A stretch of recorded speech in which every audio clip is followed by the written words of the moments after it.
Hafaday maniluhu si Zeus maasi na mangagi hamzu gwinipaku. On behalf of our people, I'm very excited to present Decolonization 101, The Quest for Self-Governance, a film that explores how Guam's status as an unincorporated territory continues to affect our everyday lives and limit our growth and potential as an island. By definition, Indigenous peoples are the holders of unique languages, knowledge systems, and beliefs. Indigenous peoples possess invaluable knowledge of practices for the sustainable management of our natural resources. This means that if you are Indigenous, then you are the future. There are as little as 500 million Indigenous peoples in roughly 90 countries worldwide, which make up only 5% of the entire global population. You are that 5%. We are Indigenous, and we are still here in spite of the odds. Today, we honor our past and those who will come after us, but we must also remember that every day is an opportunity to celebrate our identity, even as we battle the injustices imposed on us. We must continue to persevere as our ancestors have before us. Mungahid mana falingu animu put inina atsaki. Man met gotnyahid kita hasu. Hita tauto guahan.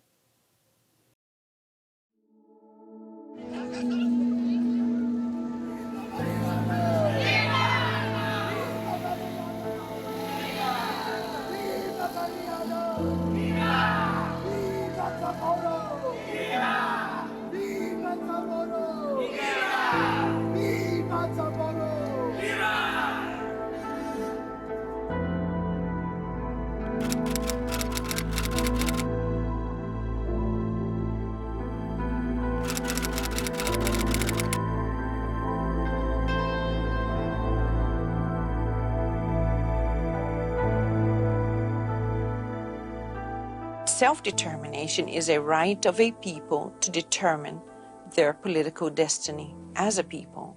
It is a right of people and not of land.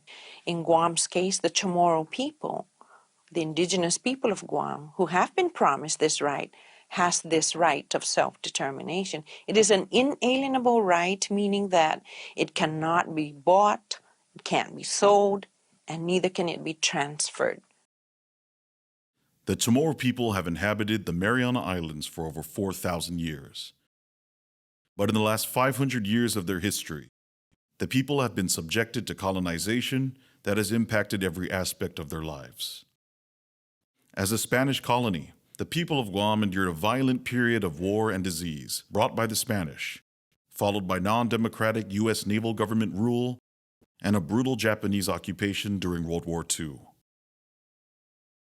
Under the Treaty of Paris, the international treaty that transferred Guam from Spain to the United States, the U.S. Congress was deemed solely responsible for advancing the civil and political rights of the native inhabitants of Guam.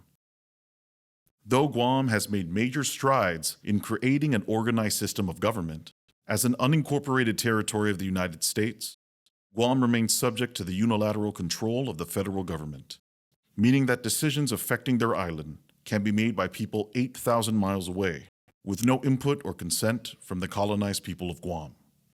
Because they do not have meaningful representation in the American political system, they are not empowered to make decisions for themselves, and they are not treated equally or given the same rights as other U.S. citizens in the United States.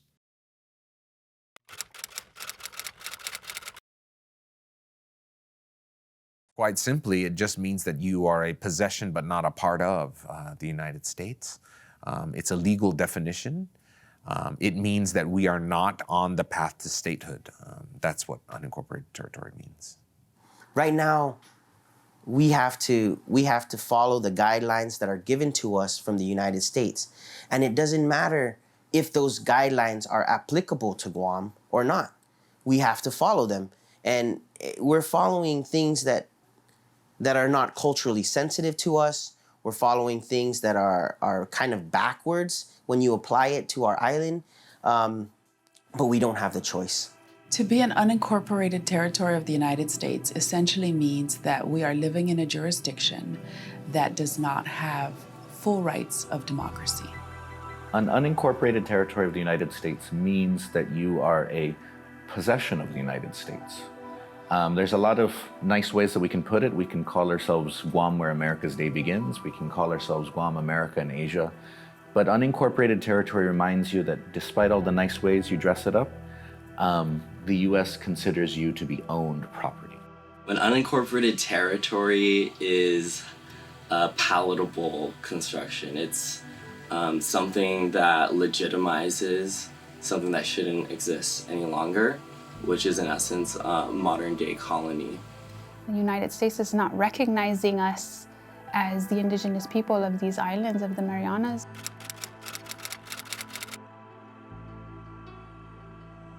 Sovereignty is a human right that every person should have. Sovereignty is the ability to govern yourself and to make all decisions for you. Currently, as an unincorporated territory, Guam is not sovereign.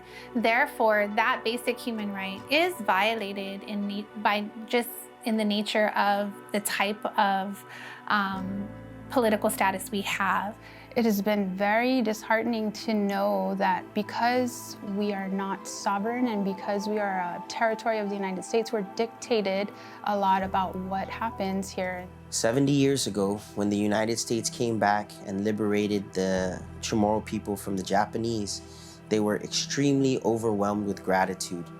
So much so that the United States took advantage of their hospitality and their gratitude, and to this day have not paid fair restitution and have not given us a fair say in how we want our island to be.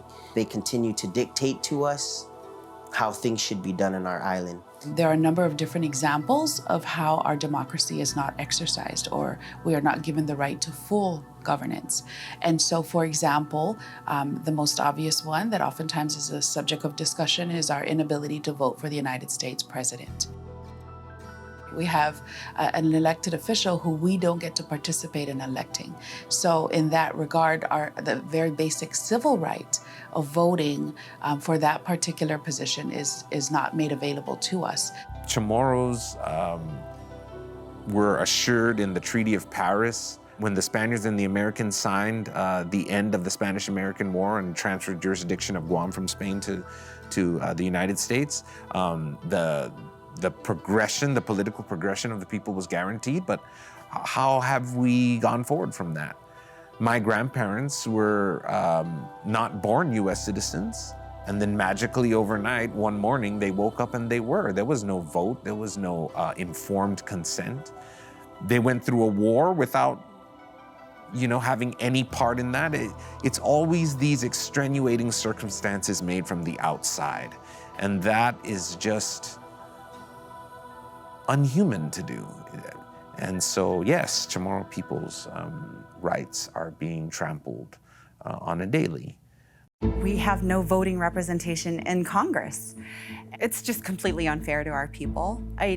Why then should we have a representative there who would otherwise assist all the other policymakers from other states who get to push their own agendas, and then when it comes to us, really, it's a matter of lobbying for support, building up our fanfare, I guess, to support the people of Guam. Anytime we're, looking for any measure of success or ways to progress. So I interned at the Commission of Decolonization over the summer, and during the time there was a lot of conflict with the Department of Defense, with the military on Guam, in regards to the Ceranthus nelsoni tree, which is like one of the last remaining tree species on Guam. And it was set to be bulldozed and destroyed in this military project for a live firing training range. So there was an outcry in the community. Senators passed this resolution in the legislature, basically asking for a pause. And then it also got to the governor. The governor also sent a letter out asking for a pause to the military officials. And the response was basically a resounding no, that they will not discontinue the buildup, they will not discontinue the construction, and that they felt that they were implementing sufficient amounts of like adapting measures to protect the tree. And it showed that the military, at the end of the day, no matter how great of a community partner they are to us, has a unilateral control over what happens over the lands, our resources, and ultimately the health of the environment and our people. I remember being at the Mangilao mayor's office, and there was a public hearing in regards to the military buildup. And I remember I was going up to the mic and they're asking us to provide comment and testimony on why we don't agree with the buildup, or just to voice our concerns, you know, listen to us, do their part. And I remember just being so angry and upset, because here I am, like, crying at the mic, saying, like, I don't want you to extend your boot prints. You know, you're contaminating our land. There's been so much contamination already happening. I don't want this buildup to happen. And I felt like they were just staring at us like, okay, we're just gonna listen to you and then move on and do what we need to do. And that was just so disheartening to me, to have to go to every single one of these hearings and just have them listen to us cry and really release our anger and frustration over something we don't have any control over. As a community, like, we have been entrusted this land from, you know, our ancestors and those that have come before us on how to be best stewards of our land. You know, historically, we have known how to take care of the ocean, of the land, and ways that we have sustained for generations. So we are given that inherent right when we are born. Following World War II, the United Nations created a list of 72 non-self-governing territories whose people have not yet attained a full measure of self-government. The people of most of these territories have already exercised their right to self-determination and have successfully decolonized. The neighboring islands of the Micronesian region have all exercised their right to self-determination. The colonized people of Guam have not, and remain one of the last 17 non-self-governing territories as recognized by the UN and the United States. Self-determination is a universal, sacred, and inalienable human right, and gives the colonized people of Guam an opportunity to decide their own political destiny.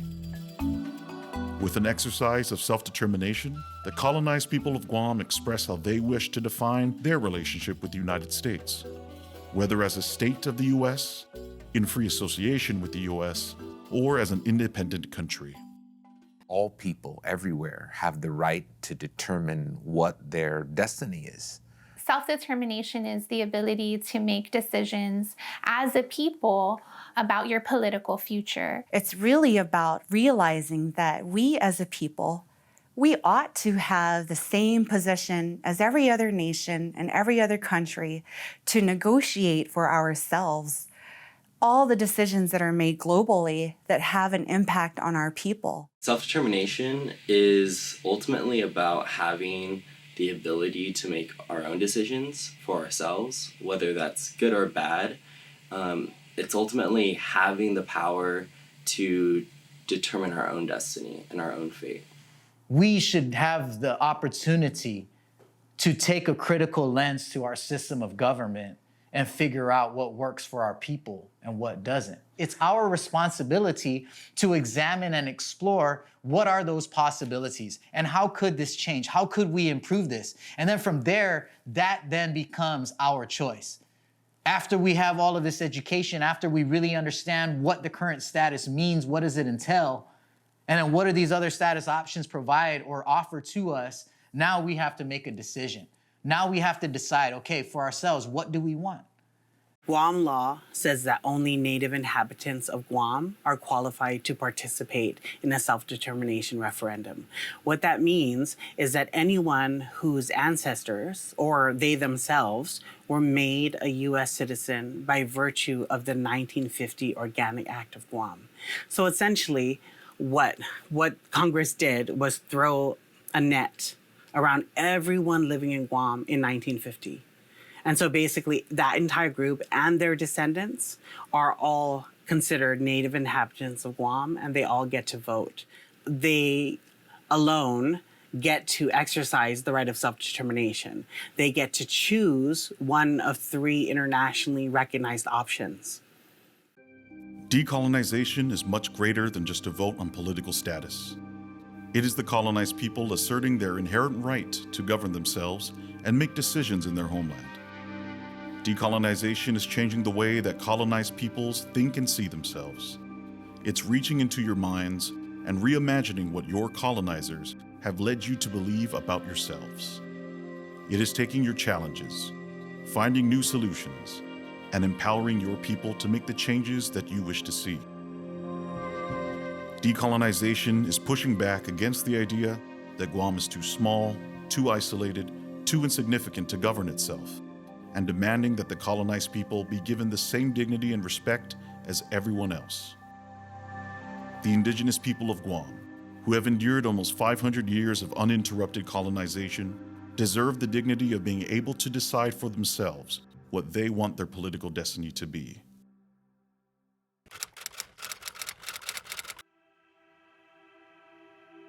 The idea of decolonization is changing your situation if you are a colony so that you have more political power and strength. For me, decolonization is sovereignty. Sovereignty means the ability to have a say in all decisions made on your behalf. So sovereignty is self-rule or self-governance.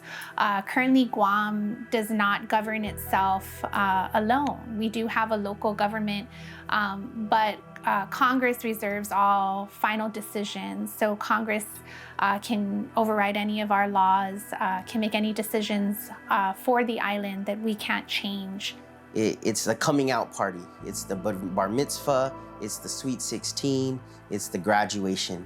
It's opening the door and allowing us to grow to our full potential or fail and learn from our mistakes.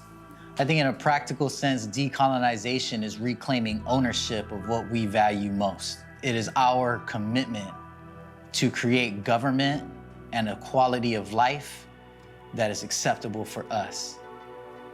I look at the colonial status, the current status, as a status that we have settled on. Decolonization is the right of a group of people that live in a defined area to be able to freely determine for themselves how they want to exist, what form of government they want, what kinds of laws they want to pass, how resources are going to be managed and used in their respective territory.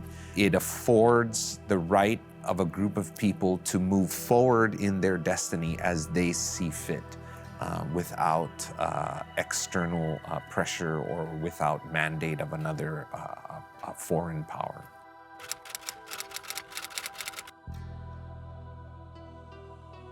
What colonization really does is it takes you out of the world. It traps you in time. As the rest of the world changes and progresses and adapts, you're stuck because you can't change with it, because the colonizer dictates what you can and can't do. Even if you don't feel it all the time, the colonizer sets up this invisible wall around you, so you can't be friends with those around you unless the colonizer says so. But even as the colonizer itself, as they're advancing, they keep you in check. They don't allow you to grow. And so decolonization is important because it means Guam can join the world.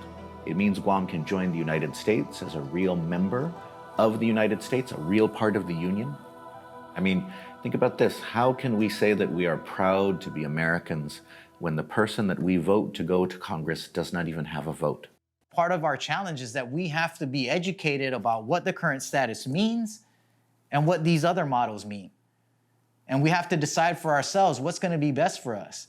Because nothing is just going to change overnight, right? I mean, we're always going to go through some growing pains. I mean, that's just what it is. We went through growing pains to get here under this status. It took us a while to figure out how to work this status to our advantage. And it has not been easy. But I would argue that we're much better at dealing with our current status in 2019 than we were back when they first signed the Organic Act. It means that, hey, no matter what Supreme Court decisions are made, or how the 9th District feels. That's a decision that we have to make for ourselves.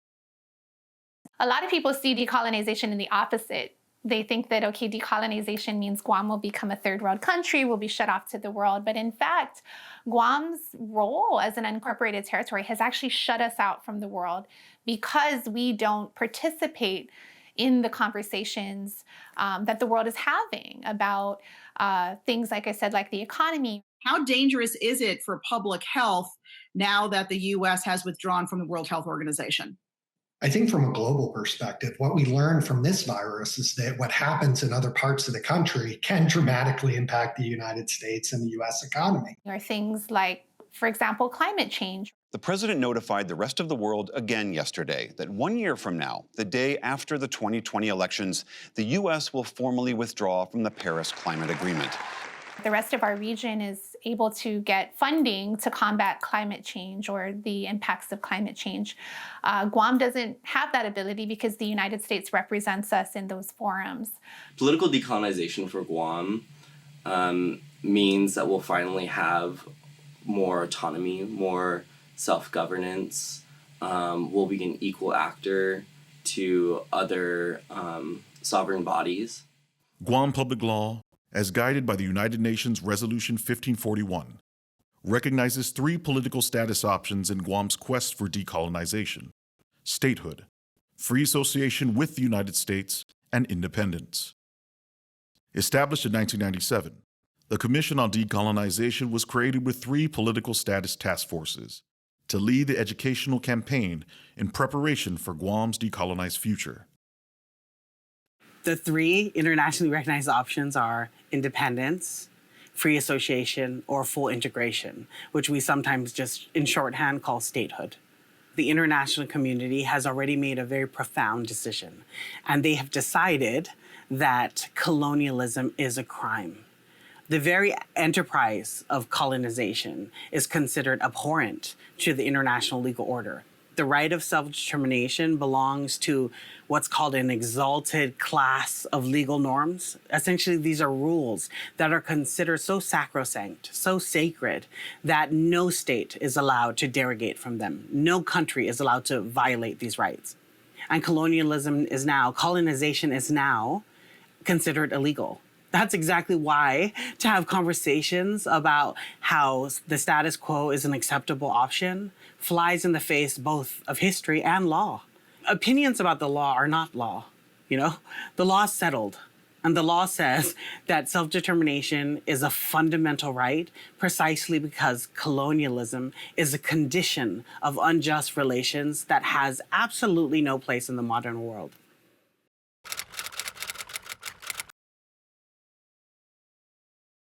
For me, the best option and the safest option is statehood, because what that would do is that would solidify our relationship with the United States, granting us full membership to the United States and giving us the respect and the opportunities to control ourselves, to govern ourselves, of course, within the Constitution.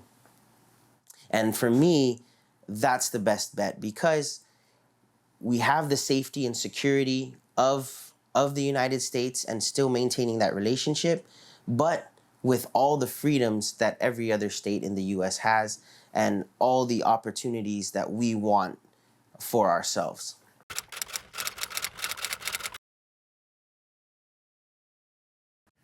Free association is an independent country that chooses from the get-go to have a special relationship with another country. There are very few examples of this. Of course, our neighbors in the region all are freely associated with the United States. And what that would mean is Guam would continue on with a lot of the programs and relationships that we have with our American counterparts as we do today, but would have the freedom of determining how our economy is going to function, who we're going to trade with, what our political alliances will be, bearing in mind that we have a special relationship and responsibility with the United States.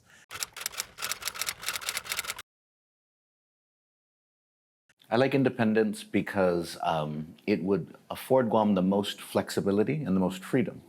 And so when we look at Guam today, there's a lot of restrictions, a lot of ways in which how we live, how our society is set up, the systems of life, they don't really match the fact that we're an island people, the fact that we live on an island, the fact that we're on the edge of Asia.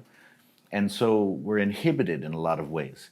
And so for me, independence would be the best option. The best part about it would be that we would be able to determine and decide what might fit best with our lives out here. And that's why I think is sort of the strongest point for independence, is that we're not stuck with whatever the United States is doing. We're not stuck with whatever the United States wants for us. We can have a say over sort of what we think is best for the land and the people here. Generations come and generations will pass, but if no generation has the courage, the conscience, and the conviction to right the wrongdoings of the past, then the next generation will have to live with the same injustice in the future. How can the people of Guam, the indigenous people of Chamorro, survive under colonial rule, imperialist laws, the subjugation of our people for the past 400 years? We have suffered much in the hands of the colonizer.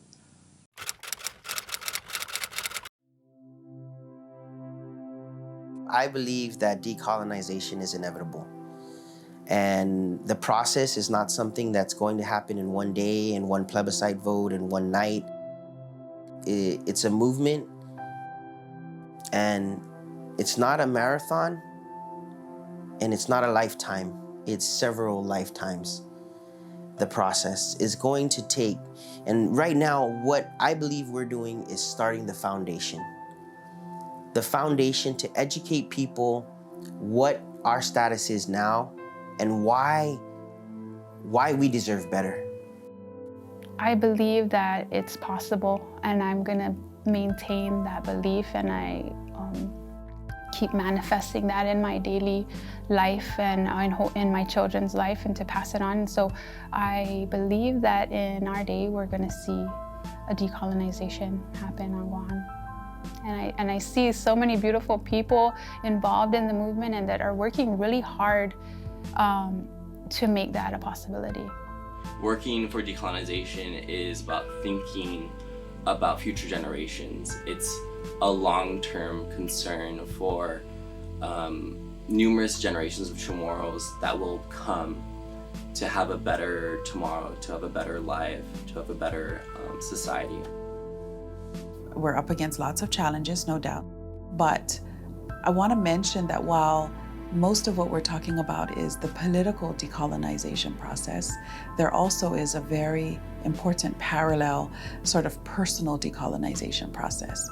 We can do that in terms of reclaiming our history, retelling our stories, in terms of reaching out, for example, to people in the CNMI who culturally we're one, and it is only through the process of colonization that we were separated. There's lots of different ways that we can reinfuse and actually activate, even before the political decolonization happens, to reclaim our sense of self. I see decolonization in my lifetime because we are learning quickly now. We have greater access to information. Indigenous people around the world right now are all facing their own battles as possessions. I think it is very possible that Guam can decolonize. We have to be very cautious, though, because there are ways in which we can pursue decolonization, but then it may not happen. There may be something that is offered instead, which will kind of keep us stuck in the same place. Decolonization isn't just something that's set for a group of people, for a group of politicians. Decolonization is something that happens within each and every human mind and heart. And it happens every day. When a baby is born, they are born free. It's only our own constraints that we've put on ourselves or allow ourselves to live under that puts us in the situation that we are.